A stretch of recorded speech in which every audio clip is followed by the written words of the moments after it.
Hey, my name is Dean Lamb. I play in the technical death metal band Archspire, and I'm here today taking a lesson from a guitarist that I think is like very good. Not to set him up too much and now he must perform. But his name is Rafael.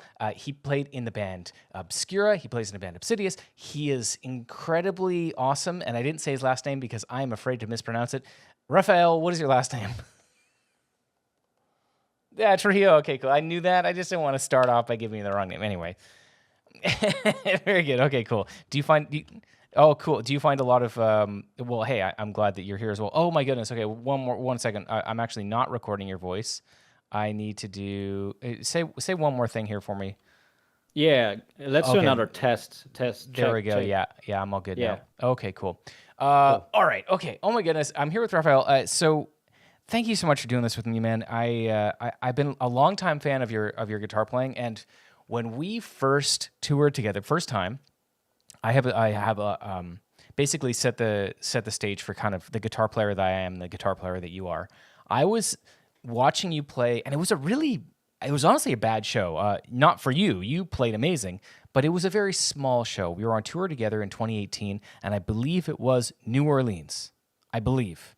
It was a small show in New Orleans. I don't know if you remember that. Yeah, I think so. Yeah. The tour was so good, except for the one show, and I was like, ah.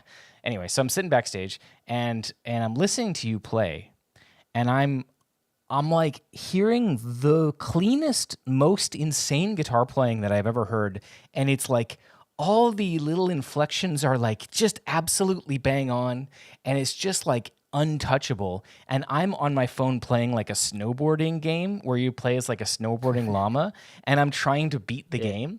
And I've been sitting there playing it for months because it was a really good tour game. And I'd be like, what the fuck am I doing? I should be practicing my guitar, dude. It's like, so that was kind of the difference between both you and me. You're more of a get everything perfect, holy shit, and I'm more of a see how far I can take a snowboarding llama on my phone. So, yeah, I have a couple questions for you, if that's all right. Just to kind of, because I want to get the most out of this. This is a very selfish kind of video series for me. I was watching some of your videos recently, and you talk about practicing in bursts, where you play a difficult section up to tempo rather than playing it slow. Can you please go over that for me? Yeah, sure. So yeah, first of all, thank you. Oh, sorry, I talked over you. My bad. Yeah.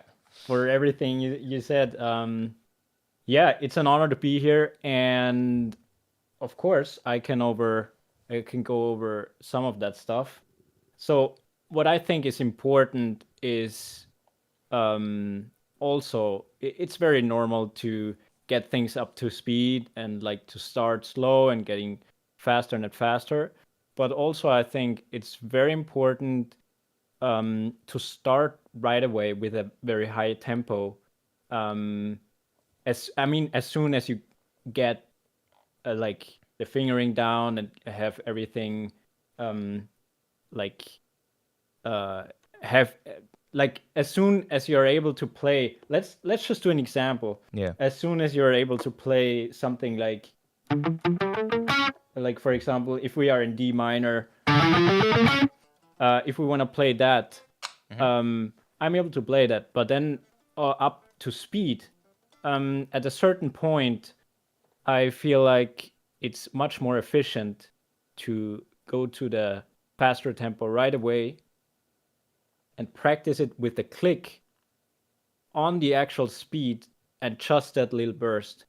And one thing which is also very important for controlling your like right and left hand synchronization and all that stuff is that you are aware of what kind of grid you're in. Either you're playing 16th notes, because then it's just 1, 2, 3, 4, 1, 1, 2, 3, 4, 1.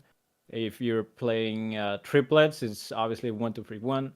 I'm always practicing like to the next beat, and it's important to get that, especially for your right hand. It should be, because if you're playing fast stuff, it's simply not possible to like think of every note and all that stuff. So yeah, totally. It's it's easier if you feel that. So I'm training myself basically to feel how it feels playing 16th note at, I don't know, 220 BPM or something like Right. that. Right. So you're thinking about, because I talked to Steve in Toronto a little bit about this last lesson, talking about chunking a little bit, when you take a lot of movements and you squish it down into one movement, basically. So, I mean, the example I gave him was,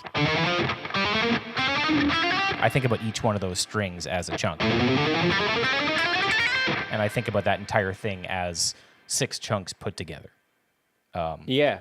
Because you can't, like you said, you can't think about every single note. I mean, I'm sure that you have this when you're on stage.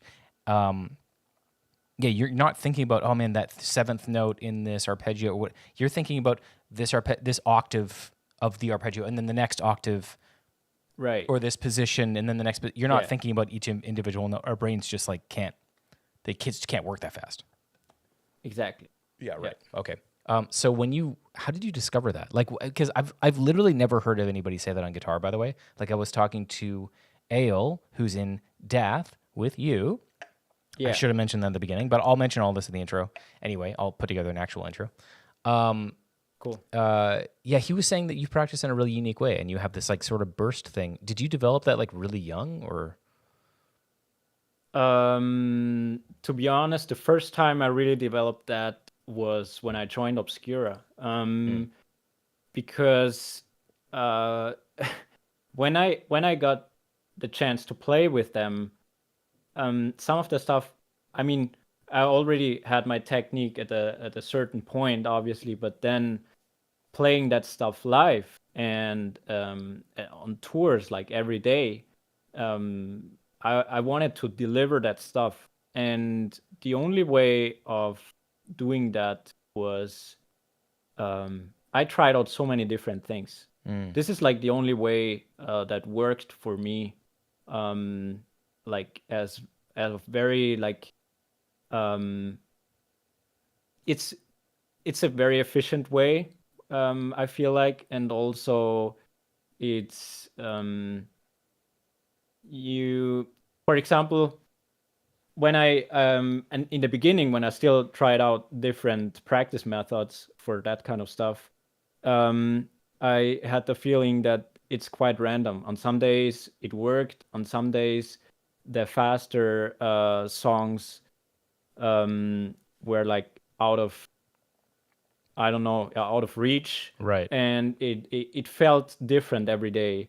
So I felt like I need something which I can like, which I can like do and then know, okay, this really works. So that's, I don't know, it was a lot of trial and error as well. And I've also had some of the ideas from like classical players.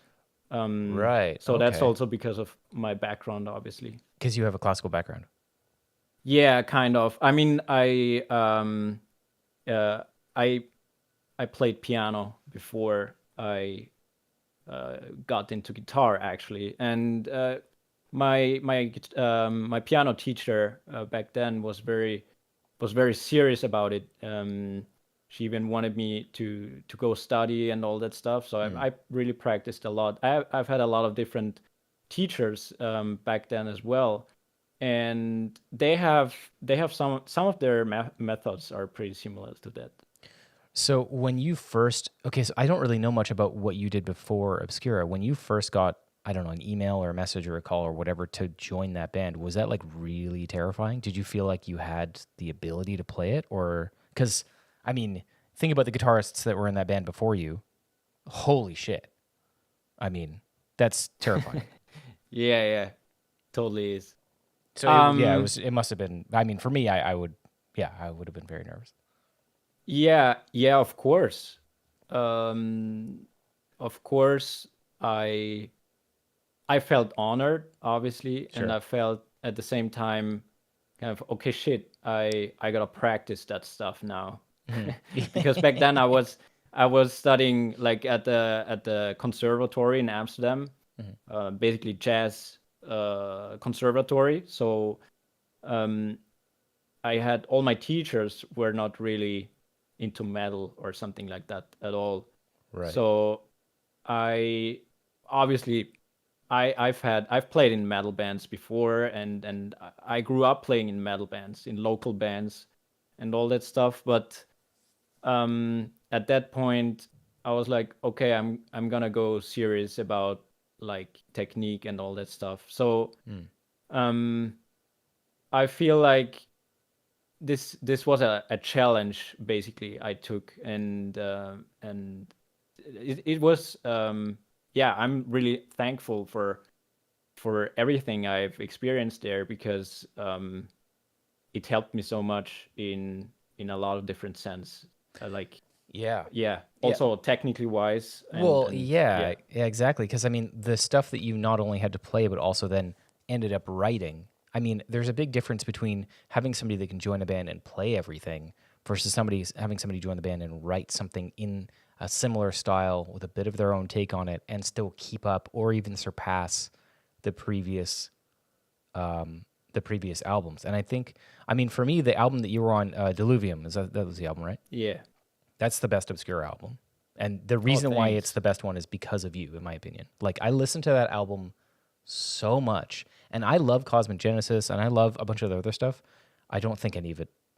I think that Diluvium has some of like the most uniquely jazz inspired, but still classically inspired sections of soloing and leads and compositional ideas, and there isn't really a song on the album that I go, oh, this one's not that great. It's like they're all so awesome. So like, how much of that? And that's not to put anything like, I mean, Obsidious is also really sick. By the way, I listened to a few tracks already. I'm like, damn, this Oh, band is thanks. rad, and also Doth is also very rad. I mean, you're in a bunch of and have been in a bunch of really great bands. But I think that what's great about your career and kind of how it went is you started off your biggest, like the biggest thing you had ever done at the time was coming out with this very well established band in the genre, one of like kind of the OG kind of bands in a lot of ways. And then you just put out just ripping lead, insane compositional idea. So like when you were preparing for that challenge, what was the biggest tool in your arsenal for like overcoming fear, overcoming anxiety about it, overcoming your technical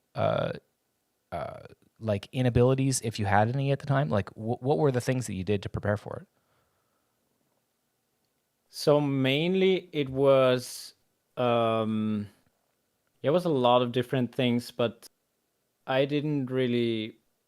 So the main focus for me was like to be able to deliver that stuff live. So Yeah, that was one aspect, yeah, and everything else, and even that, it's I mainly I took it as a challenge, as I told you, because I felt like if I, yeah, I mean if I take this opportunity, I'm actually able to um yeah, make something out of what I do as a musician, and it would be like my step into the more serious industry, let's say. yeah, yes, Um, so that as a first step is obviously a big one, and it took me a while. It took me a while to get into this role.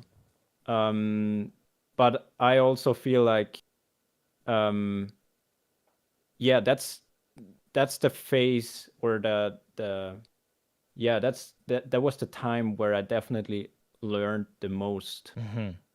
Um, because I was still very young, so I had a lot of like I was 21 when I joined.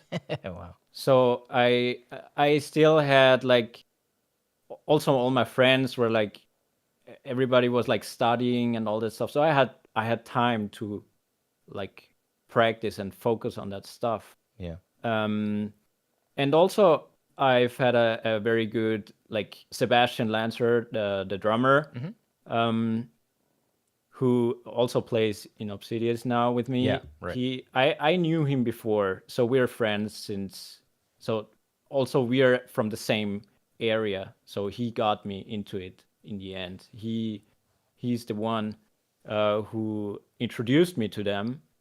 And so about when we started writing for Diluvium, we did a lot of that stuff we did like together, and that helped me as well a lot, because I felt like if I would write a song just by myself, it would be tricky to fit it into the band, Right. because they already did stuff before together, and they have their workflow and all that stuff. So what really helped me back then is that they were writing together already, and I was just then a part of it and added my input to it. And yeah, I'm happy how it turned out in the end. It worked out Wha- yeah, it definitely worked out. somehow. Wha- there's some like pretty standout moments on that album, like specifically Ethereal Skies with that that's the song, Ah, right? yeah, Yeah. yeah. Uh, was that something that you wrote? Is that something you brought to the band, or is that something everybody kind of wrote together? Or? Yeah, I did it together with Sebastian pretty much. Right. Like the whole song was based on one of my ideas, definitely. Also, harmonically wise, and I've already had the structure for a lot of those parts. But then this part is based on a pattern. It's actually a rhythmical pattern I've had in mind before, and then Sebastian was like, "Okay, we can play around with that." So, for example, earlier in that in the song, there's the same pattern happening, but it's a different lead over it. And Right. then later we're doing the same thing, but instead of playing like just the rhythms, we say, okay, we said we wanted to have a let's do a lead over it. And actually, the first sketch of that was Sebastian was sending me over some MIDI piano thing where he was like just laying out, like basically doing like triads up and down within the harmonical structure. Right. And I adjusted it so it is actually playable, even though it's still quite challenging. The But play, yeah, it's playable is a really playable. I don't know. Maybe for you. I think I got it up to 80% one time, and that was many hours, maybe even days of me working on it. And I felt pretty proud. I was like, "Ooh, that one is rough." But so when you're writing something like that, do you have voice leading in mind? Like, are you thinking about this chord to this chord to this chord, or are you just thinking like, let's just go by ear and see what sounds the coolest? Like how do you approach it? yeah, obviously by ear, it's like my ear is always involved. So Yeah, I'm of like, course. oh, this sounds good, this sounds bad, whatever. But obviously I have some stuff I follow, some methods, so to say. So for example, um, usually I want to have a climax. So it's very important for me where to put the highest notes as well. So, and also when I have patterns like this, sometimes it's important where to put the higher notes also, because it's important where they land. It should be on an accent, on a rhythmical accent. So, um, for example, it's starting right away with like with um, so this is the first thing, and it's actually um, the first thing is basically a minor. It's just minor triads, and then landing on that on Seven. the major seven of the Yeah. chord, which make it which makes it a little bit more interesting as well. So I add a few, like I add like extra notes to the chords. For example, a lot of nines. I use a lot of nines in those chords, Right. or sevenths. Yeah. Um, depending on where it goes to. But these are some of the stuff, or even some of the chromatic Yeah. lines. Not too much on that part, on that specific part, but when I write stuff like that, I always make sure to have like the most important notes on the beats, and so that it doesn't sound dissonant or anything. Um, Yes. Okay. yeah, I was watching something maybe a couple weeks ago, and I just was reminded of it. Yeah, there is a system that's been developed that's not just using chord tones, non-chord tones, void notes, all these kinds of things. It's not just a flat five is dissonant. They're dissonant. There's also like an idea that certain notes falling on certain sections of a bar or certain beats is yeah, also considered dissonant. So that's something that you also think of when you're writing? yeah, definitely. So I definitely think of where which notes land. Okay, yeah. So like Yeah, you're thinking about, because I mean it does get kind of boring if you're always hitting the root on the downbeat of right. everything. So Yeah, but you're thinking also there's like when I'm trying to get into the idea that the more a riff is stretched out in terms of like going over bar lines in certain ways, and the more it reuses the same ideas but slightly tweaking them, whether that's putting them in a different spot in the bar or whatever, the more you spread out this idea, the more organic and the more like fulfilling or rewarding or satisfying something might sound. Because if you just do a riff and it's 4 beats long and it just ends and starts at every bar and every measure is the same, it's like it gets pretty boring because the audience knows exactly where you're going. right. But on the flip side, if you don't give the audience anything of where you're going, no ledges to hang on to as you're kind of stringing them along a section, then it gets also very boring because you go, oh, I don't really Yeah, get it. What the hell is this? So yeah, right. there's that balance that you have to walk between giving the audience just enough to kind of know where you're going, and then sometimes tweaking their expectations of where to go. So like a good example would be you have that just the rhythm, and you, like I said, you play it earlier in the song, so you give them something to listen to, and it's a complex rhythm, so it's a lot to take in. But Yeah, you give it to them early, and then you give it to them again. Now it's changed. Now it has even more to it because they recognize what the rhythm is. At least they know it's a section. They know roughly how long it's going to be. They know roughly kind of the vibe. They know it's not going to go totally out of left field. They kind of get it. So giving them like almost breadcrumbs to figure yeah, out. Like, I mean, I think I read something about script writing in Hollywood. It's like, or anywhere, but I mean, it was like a Hollywood thing. It was like you have to give the audience 2 + 2 so that they can figure out 4 rather than giving them yeah, 4. Like, because that's just right. boring. It's like, oh yeah, well, okay, I get it. But if you give them a question that they then themselves answer, that's the best way to relay any information, composition, storytelling, teaching. If you can give somebody a question and then they themselves answer it, that's the most valuable way to pass along an idea, in my opinion. Definitely. Yeah. Yeah, yeah, definitely. So I always try to find like, or try to connect things within a song. Otherwise, it can just be Yeah. another song. Yeah, Yeah. yeah, yeah. Do you find that you get as you're kind of get, because I mean you're still how old are you right now? 29. Okay, so you're now, it's now 8 years on since you joined Obscura. You've done other things. Do you find that Yeah. your writing gets more technical, less technical, more abstract, more structured? Like how have you found your writing from earlier on in your career till now?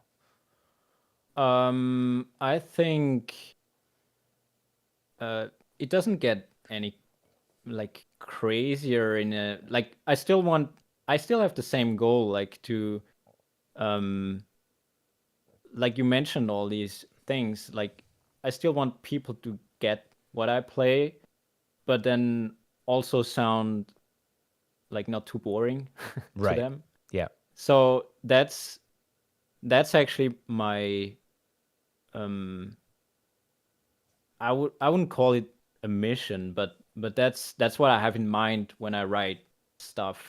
Um so I would say obviously I learned a lot more, so I have a lot more tools. I have a lot more writing tools than back then. Of course. But other than that, I feel like um, I'm still like I build on like I build on what I basically did already. So it's just I feel like the only thing which changed is that I have more possibilities or options in terms of like my harmonical knowledge or rhythmical knowledge or if it's yeah, or if we talk about arrangements or stuff like that. I just feel like I have much more experience in doing that stuff. But that's the main thing that changed for me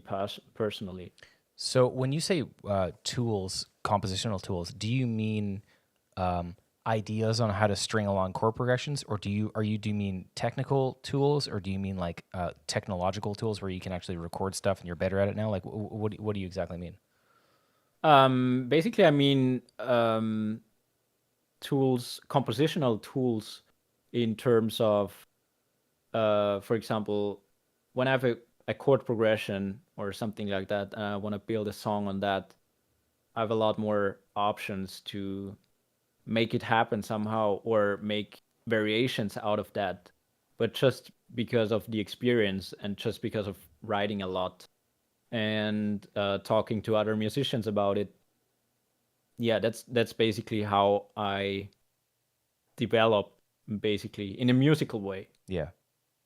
Right. Yeah. So you have a chord progression, and now you know really how to stretch out the idea, or how to implement the idea effectively, I guess, better than you did before. Yeah, definitely. Also, the fact that I've studied a lot of jazz music and integrating that knowledge or connecting that knowledge with like metal music, because it's like heavy music is like sometimes it's weird to play some kind of like there are some chord voicings which sound weird on a distorted guitar, Yes. and those kind of things I've had to figure out what kind of tensions can I add to the chord without making it too weird. So I still wanted to have, or I still want to have, when I write a specific song or something, and I want to have like a a specific vibe on that song, then I can use specific chord or specific chord voicings or chord progressions, which will help me to get that. So that's basically what I mean by tools. I Yeah. have a lot more. Yeah. So you have a chord, like when you say chords that don't really that don't sound like enough, like too many extensions, because I mean you're coming from piano where you can play more extensions, obviously because you have more fingers, Yeah. but you can play bigger extended chords in a way that sounds more clear, like a clarity on a piano. I mean, you can play 5 notes on a guitar all at once, and anything more than that, I find is like, and even five is like, oh, especially distorted. Like, bro, Yeah. I mean, I play It's eight just too string too. much. Yeah, I play eight string. You get Yeah. low.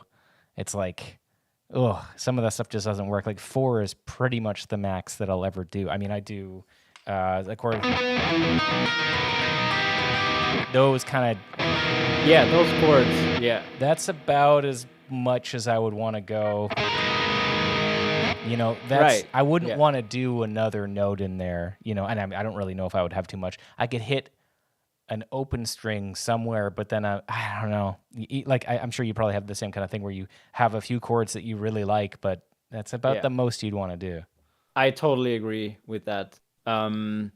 So I mean, obviously power chords and then adding a third to it is already like adding color. Yeah. And then if you add a seventh or a ninth to it, that's already enough for distorted guitar. Pretty much what you just like demonstrated. Yeah. It's that Yeah. much more is it's not really doesn't really sound good. So No. sometimes I work around that and add things on the orchestrations or divide it into two guitars, Yeah. um, or when I for example, I like to have some, like for soloing, I like to have some cool stuff in the background. So I use a lot of clean guitars for that. And for clean guitars, you can do a lot more, but Yeah. a lot more than that. But for distorted, nope. Yeah, I'm with you there. So in terms of composition, I find that your soloing, you have a lot of Guthrie Govan phrasing in there and a lot of Pierre Nielsen. How did you Yeah. are those guys that you really liked a lot? And do you have like some like go-to kind of licks or small like inflections that you like to do that are really like, oh hey, that's because like I mean I when I listen to Diluvium or I've listened to Obsidious, like I can hear your style in there. It's got that there's small things, small inflections that maybe you don't even necessarily notice that you're doing that are just so. I think they're pretty unique in the world of metal or extreme metal anyway. Yeah. So you mentioned Per Nielsen. He's definitely one of my main influences since like, or I don't know if main influences, but definitely he has influenced me a lot. Yeah. Um, like um, even when I started like getting into that kind of music, like when I discovered him, is he was like I was a really big fan always of him, and I still am. It's so inspiring his playing, Yeah. and obviously I was a lot into, as you mentioned as well, Guthrie Govan or Greg Howe. Yeah. Was also is still a big influence to me. I even transcribed stuff from them and played that stuff, and so um when I practice, actually my practice is much more coming from the fusion kind of guitar side. A lot of um yeah, but it's also because of my of the jazz background I have, Hmm. probably because I've transcribed some stuff from like that kind of genre. So not very metal. Um, yeah, not a lot of metal solos actually. Right. I learned it's much more like Guthrie Govan stuff and Greg Howe stuff. I've like adapt obviously, and that's also how I practice. I practice a lot to like funk Oh, okay. grooves and stuff like that. Okay. Um, and that helps me in order to get inspired for for that kind of stuff. So um yeah, obviously it's a little bit different playing to funk grooves than playing a solo in a metal context, but still those little phrasing things I like, they're still there. So Yeah, I found that one that I added like a few years ago was doing classical style vibrato, like doing oh yeah, that's a great one. like really grabbing the string and really like pushing and pulling it. You have a whammy bar I think on a lot of your guitars, so I don't really know if you necessarily had too much Yeah, experience I with that. have, but well, actually, there's not a lot of noise coming out. Anyways, yeah, I use that too. But then also, I'm very specific about vibratos, because, um, for example, I I even practiced um a little bit of that I wanted it to have in time, like a specific Oh, vibrato, yeah. to a click, Yeah. and different groupings of notes or different note like in different note grids. Mhm. Yep. So that helped me also a lot to like be able to control the vibrato. I can do like very fast thing like, or also very like small like wider one, or a slower one, actually with the other sound would be like.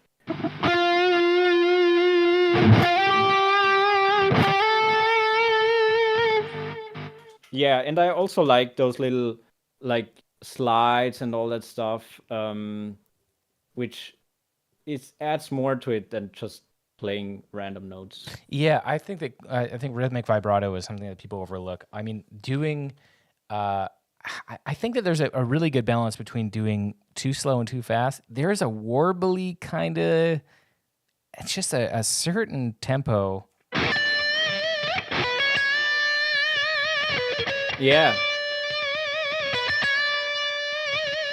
There's just a tempo in there for vibrato almost that I need. It's just, you know, and it goes also into pinch harmonics. Right. Yeah. Wide, really wide, and really fitting to the music that you're playing over top of too. It's like if I hear too fast and shallow vibrato, something about it. I can't stand it, dude. Yeah. Yeah. Gotta have wide. Yeah. Also, I have the feeling that a lot of I teach a lot, and a lot of students who don't really think of these things. Some of them have a really weird vibrato, and the main problem is also that a vibrato has like you're going. It's like a very small bandings. You're going out of the note, but then you have to go back to the center. Otherwise, you just lose it, and then it just sound off and weird. Yeah, you gotta have the home. It's very important to go out of it and going back to the original position, just very fast. Obviously, it's something you gotta train. Yeah, and but I'm experiencing that a lot when I teach. Yeah. Well, I mean, the whole technique of it is you're pulling a string out and then you're releasing it only a certain amount. So you're pulling it and then releasing it and just getting to know where to release and pull. I mean, it's the same thing with ascending and descending. Ascending is taking your fingers, putting them on the strings and all of them stay on, and then descending is different because you're pulling off only certain fingers. Right. So it's like a totally different skill, and I think that's a lot of the reason why you'll hear guitarists and their ascending will be very sharp and clean, and their descending will be a little bit more all over the place because it really is just like a different thing. I mean, the instrument they're playing is kind of weird. I mean, having to keep pressure on with certain fingers but not others, and then being able to do that with all the permutations of your fingers. I mean, it's something you got to practice a lot. I mean. Yeah, totally. It's not really a very transferable skill. It's like you got to play stringed instruments, you know, to really know the pressure. I mean, I know that brass and all that kind of stuff also has a similar kind of thing. But with guitar, you have two hands that do totally different things. You know, any stringed instrument like this, you have a bow and strings, and you're fretting and you're plucking or you're bowing. It's like, damn, that's wild. That it's, you know, it's like accordion. One is buttons, the other one is keyboard. One goes vertical, the other one's like a little bit more horizontal as well. It's like, bro, it's wacky. It's a wacky instrument. Also, if you feel like it helps you to get that to get a different perspective on that, if you just try out left-hand guitars. Totally. I mean, if I try out a left-handed guitar, at least I understand how far I have to go and that it is attainable and that I understand the mechanics of it, but I still sound like absolute shit. But like I have a bit of a leg up because I'm like, oh, okay, I totally get what I have to do. I just fucking cannot do it. Whereas, you know, somebody that's new to guitar, even playing right-handed, it's like, you don't know all the stuff that you have to really develop, and man, developing those skills, it takes a lot of hours. I was working on something that you put up today, that sort of bursty thing, and I had a question about it because when you were doing this is the exercise just on your YouTube channel.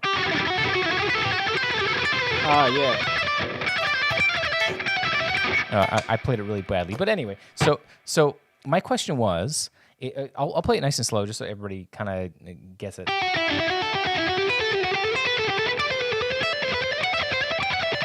So it's sort of like a Paul Gilbert-y kind of thing.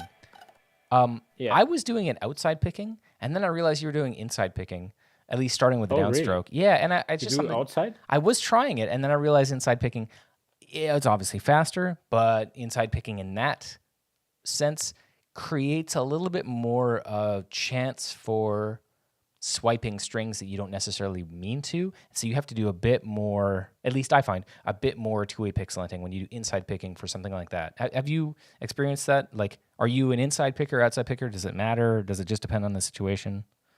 Yeah, I think inside is much way easier for me Nice. actually. Okay, cool. Yeah. Um, yeah, I've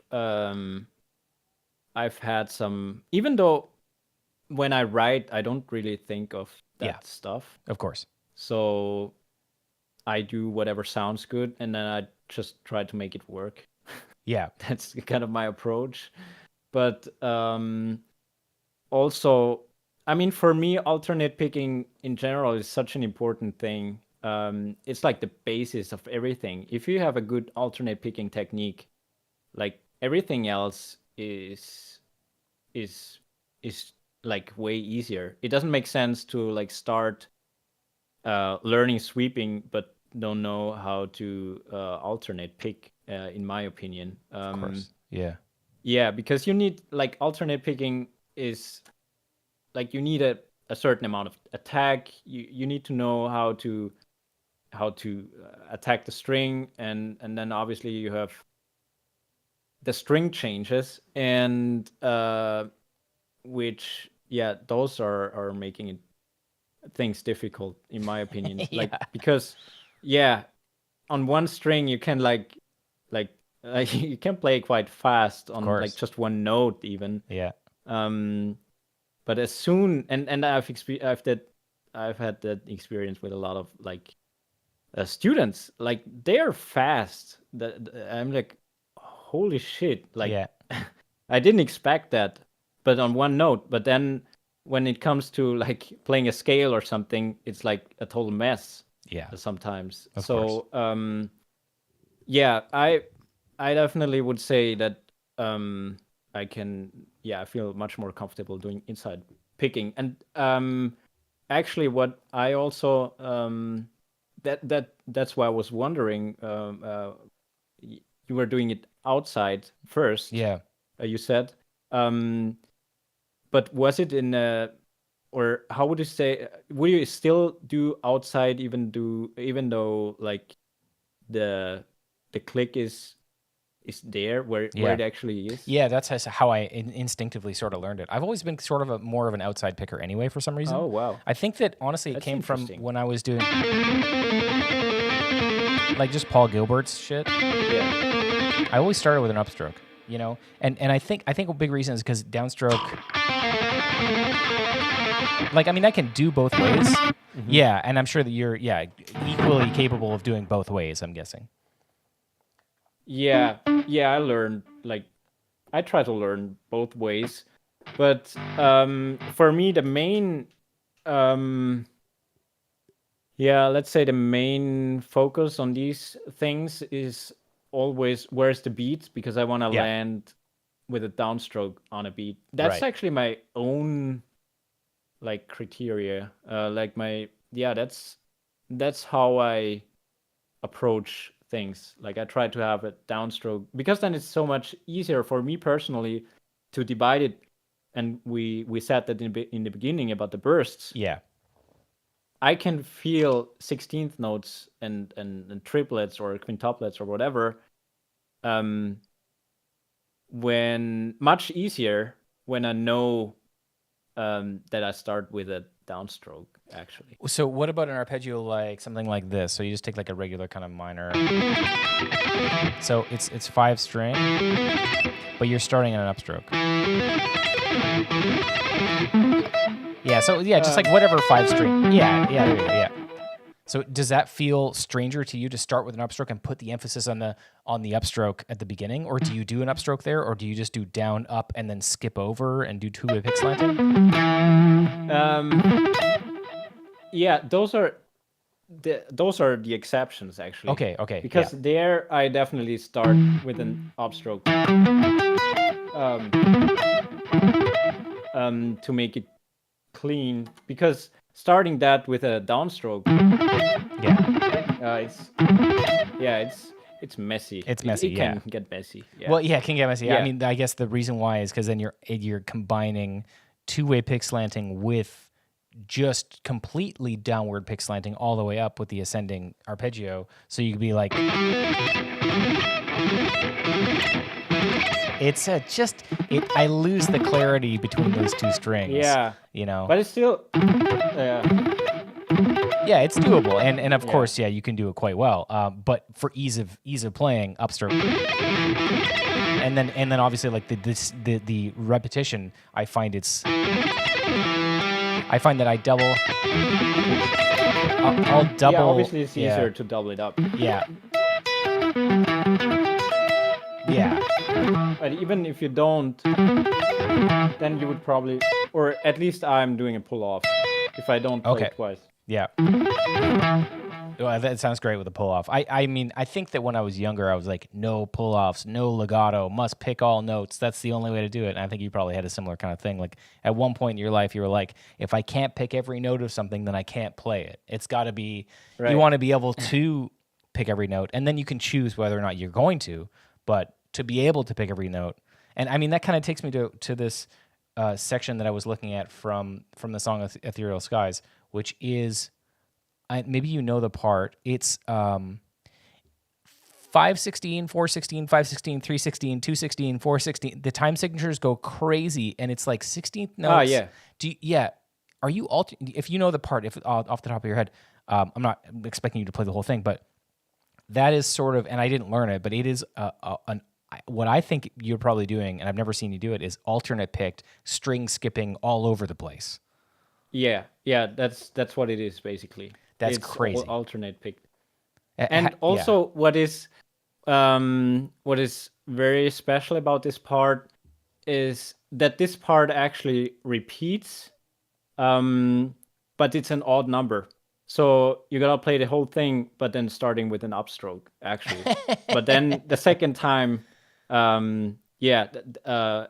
the very end, you get out with a downstroke again. But that's that part. So you did that on purpose to mess with yourself, or mess with people trying to learn it, or is just how it came out? It was definitely not to to think of people are gonna have fun playing this.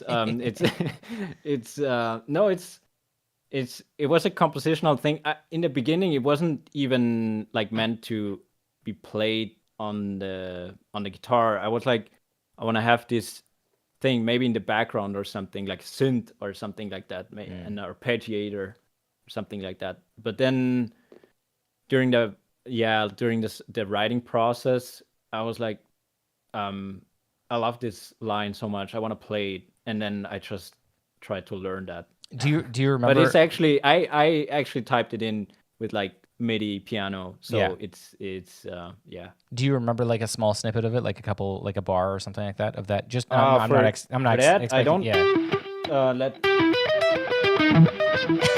That's the beginning, and then actually I don't. Well, really that's fine. it. But the idea is crazy two-way pick slanting. That's it. Holy shit. I haven't played that. Yeah, no, that's fair. Yeah, that's fair. No, I wasn't expecting you to rip it out full speed or anything. I was just curious at what your right hand kind of looked like when you were doing something like that, because it's so dexterous. Trying to navigate all the strings is like, holy shit. Yeah, because it goes down. It's like something like that.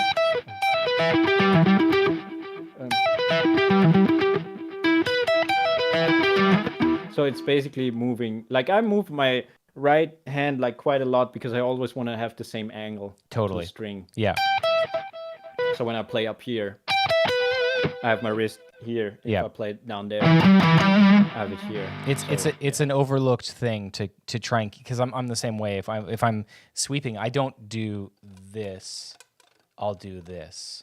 You know, Right. because if you Yeah, do this, I do then the you're same thing. yeah. Exactly. If you're changing the angle at which you're attacking the string, then you're playing unfamiliar, unpracticed kind of positions with your picking hand, and it doesn't really make sense. Because if you spent all your time, Yeah. I mean, the way that I think is like if you're when you first learn guitar, or whatever, playing Crazy Train, your hand, that shape should be that's probably your most practiced shape, the most practiced like shape of the tool that your right hand is. So you should Yeah. use that shape to just move it up and down, because the most amount of hours that you have under whatever shape, that's the one you're most comfortable with, and that's probably how you should, you know, because everybody's hand kind of looks a little bit different. Some people play, you know, with a different finger, like a little bit more choked up on the Right. pick or whatever. But whatever you're most practiced with, that would be, you know. I also just kind of wanted you to play that because I have a guy transcribing these videos, and I wanted him to work a little bit because I Cool. know now he has to transcribe that, which I'm very excited Okay. about. Yeah, just Yeah. make him Let's work play a some little bit. more stuff. Yeah, just make him. Just- Yeah. Speaking. Yeah. Anyway, another question too. Is there anything that you're working on right now that like a technique that you're working on that you're like, oh shit, this is my new shit, or are you just working on composition, or what's going on with your practicing right now? Like practicing, usually I work on, like right now, I'm working on like improvisation stuff, or not necessarily improvisation stuff, but some concepts which I use to like solo, like specifically some chord progressions, and different scales over that, or different scales over different chords. Oh, okay. Yeah, that's the main thing, and then I'm working a lot on my on my phrasing a lot, actually, on my, like, it's basically solo stuff. It's not that technical, but I do a lot of legato stuff as well, so I'm working on that. Like, I'm working a lot on like Tom Quayle lines or Oh my stuff like god. that Yeah. from time to time. So Yeah. that's, Totally. yeah, I've transcribed him a lot too. So I like his stuff. I've like a lot of lessons from him. So He's very, very good. like that's what I'm working on, usually, and other than that, it's basically learning like learning stuff I need to do for bands, Yeah. for Obsidious or Dath or whatever. Yeah. Yeah. That's where I spend most of the time. And actually, in both bands, we're about to also to write even new stuff, songwriting Great. wise. So it's I have enough stuff to do. Yeah. So when you're transcribing stuff, you'll just take it upon yourself to just be like, my practice schedule today consists of me listening to this music, trying to take it, tab it out, and then be able to play it. Is that kind of what you're practicing would be? Yeah, I don't necessarily tab it out. Oh, okay. I just like get it done and get it like under my fingers. Even some of the or I check out their tabs or something like that. For example, also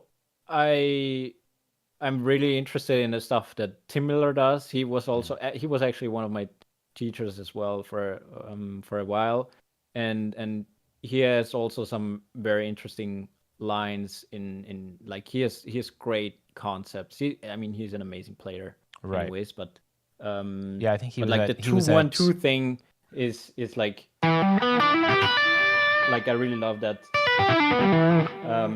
And I'm trying to find different ways using that thing. So instead of playing the 7th, I'm playing the 9th. Here, or instead of playing the root, actually, playing the 9th, or even a pentatonic, a standard pentatonic line can sound like this. It's a pretty interesting line. And these kind of things, I try to integrate that into my vocabulary, and that's basically my practice. you're saying 2-1-2. Is that what do you mean by that? You're saying, is that like how you're picking it, or? It's like, it's like 2 notes on one string, and then 1 note on the next one. 2 notes, 1, 2. Yeah, that's what I mean by that. I was trying to work on. I mean, I always am kind of trying to work on this 2 and 3. Yeah. Oh, oh. Yeah. Yeah, just economy. But I like to economy pick that kind of stuff. Alternate picking it. Yeah, I It's haven't quite quite got soft. there yet. Quite hard. Yeah, it's quite hard. Yeah, Yeah, it's cool. But I mean, what that fits nicely into is how I like to write arpeggios in music. So I like to do those, 4-note shapes, fine, whatever those are. yeah, And then that kind of stuff, and taking those and then really shredding them in different octaves. And I like the sound of that a lot. So yeah. trying to unlock a new permutation is always cool. So 2-1, 2-1 is pretty interesting. I don't think I've ever really done that. The most maybe I've done is kind of this. I guess that. Yeah, that's Yeah, like that's pretty much a 2-1-2 thing. Yeah, like a Locrian one, but I hybrid pick it. Yeah, and I'll do some legato there, but then also you can build it up. Ah.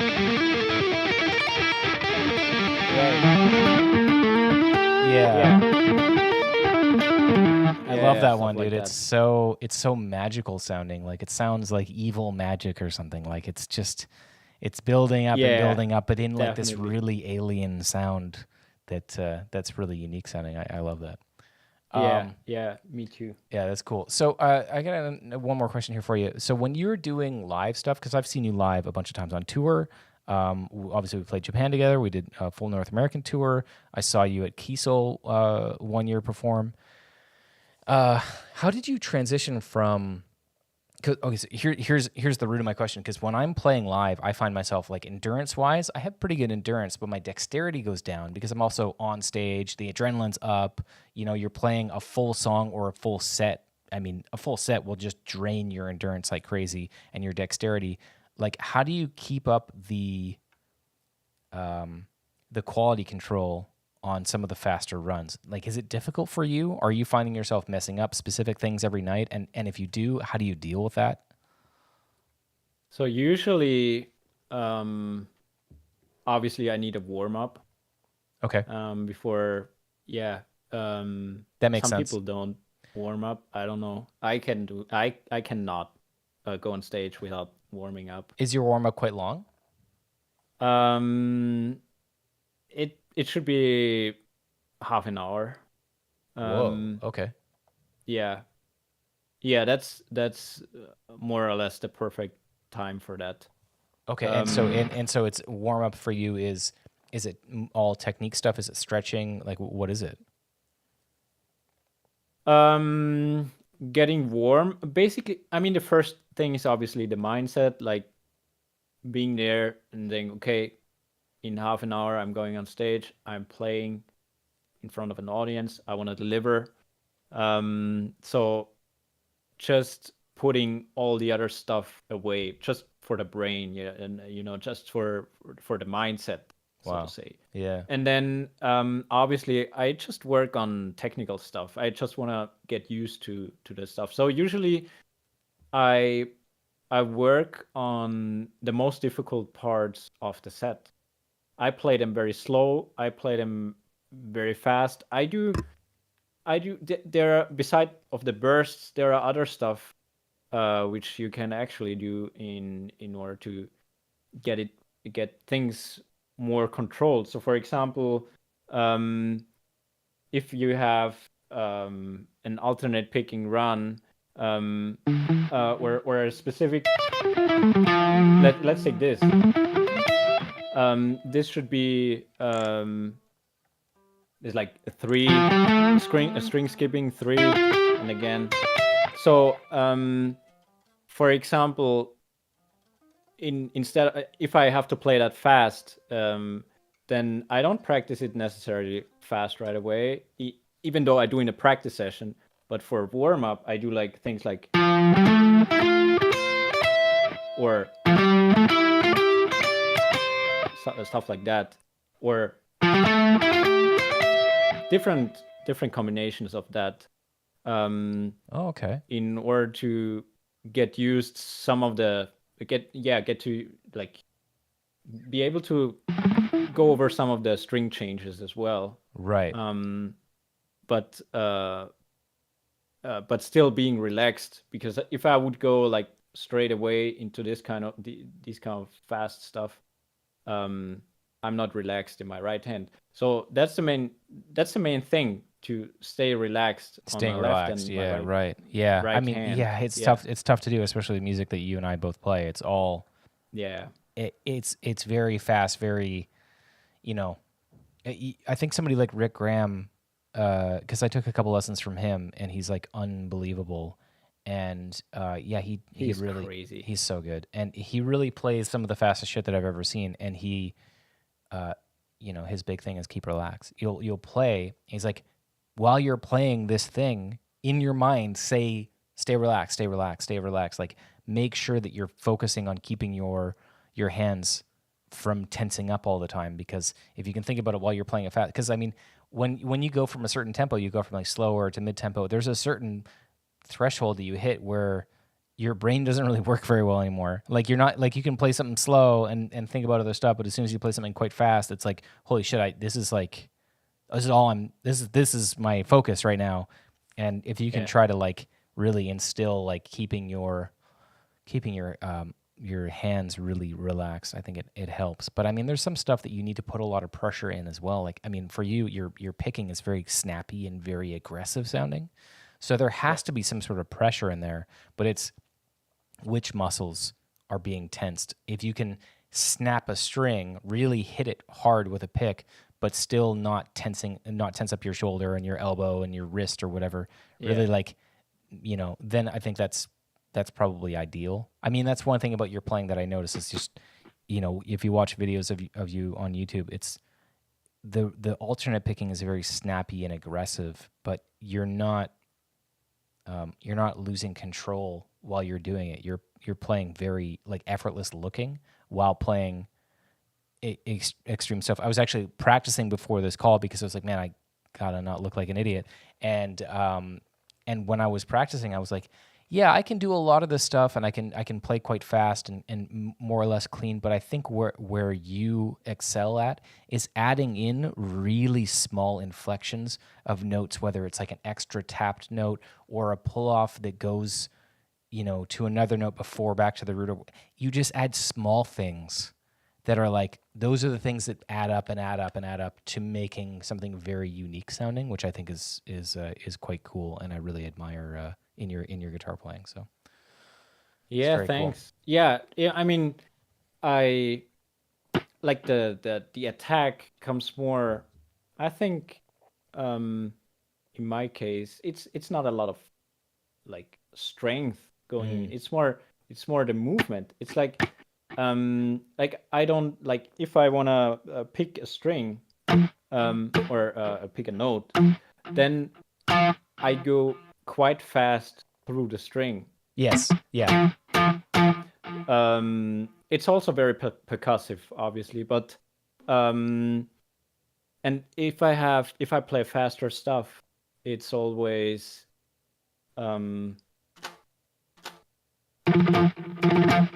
like I have the same thing in my mind, like hitting through the string, like or going through the string. Yeah.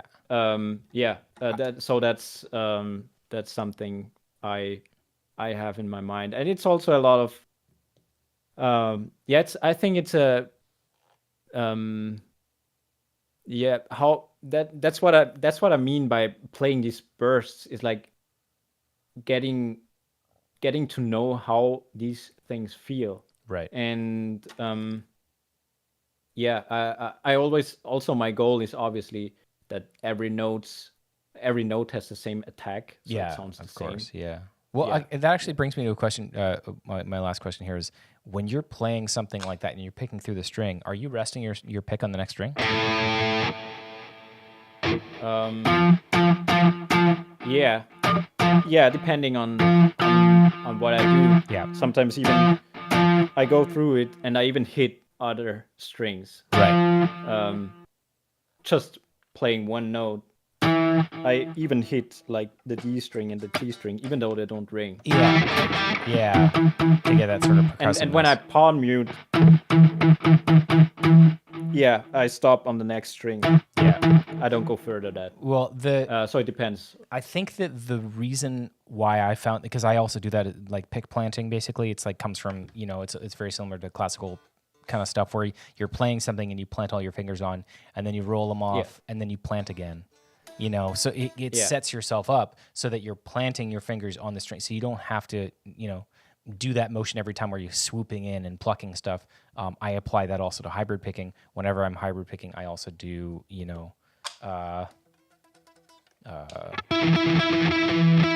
soon as I down pick on the low string, my middle finger is already ready to play that next string.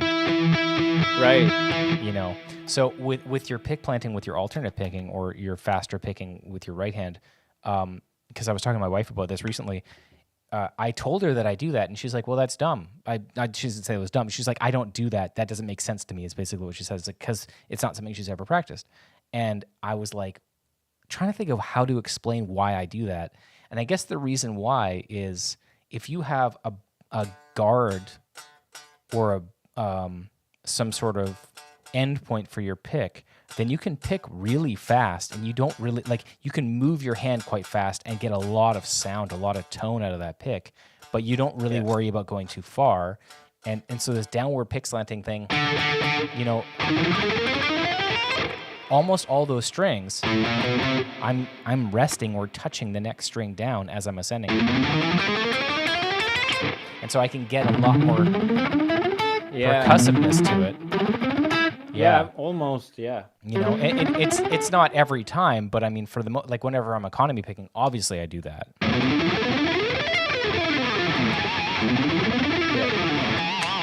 If you're doing it slow, it's really the only way to do it. You need to set yourself up for the next string. So it's interesting that, I find somebody else that does that as well. I'm sure that actually more guitarists do that than they think, because it's super important to my technique is to go through the string and give myself those barriers. I kind of think about it like, if you watch hockey, sometimes like a goalie will be at a net and he won't look back, but he'll touch the net with his hockey stick to see where he is. You don't need to look to see where your pick is, but that next string gives you sort of that boundary of how far you can go down. And it gives you definitely an idea of kind of where you are. And so it's super important. But yeah, it's interesting that you mentioned that. I actually never really focused on that, but because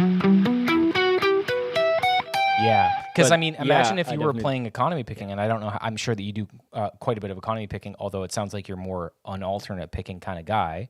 When you're doing economy picking, try to not do that. It would be fucking impossible. I mean, you think about the amount of empty, wasted space you would have if you didn't do it.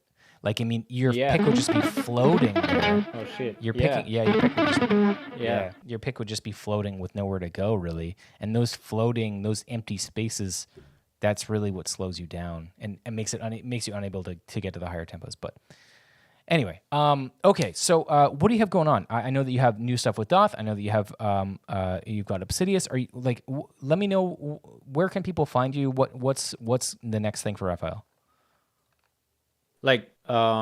Obviously you can find me on all social media platforms, Instagram, Facebook, even TikTok. Nice. I upload videos there. I upload videos whenever I find time. I want to do more on YouTube, actually. That's one of my future projects. But what I do mainly right now is you can, if you are into educational stuff, I do all that on my Patreon page. Oh, great. So you can go there. And it's all in my link tree. If you go on my Instagram page, you can just click on the link tree and get that. So I'm talking a lot about these things there.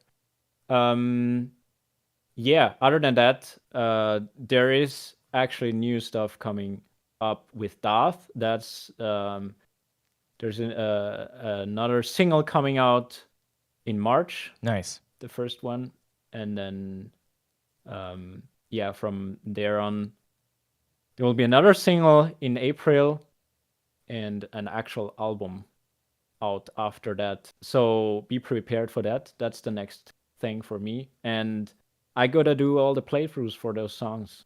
That's what I do next. Oh, sweet. That's your next job. Yeah. Oh, awesome. All right. Well, I can't wait to hear it, man. Thank you so much for doing this with me. And I think that we touched on some really cool stuff, and I can't thank you enough for doing it because I think you're just great at guitar. Man, thanks a lot for having me. It's an honor. All right, cool, man. Thanks so much.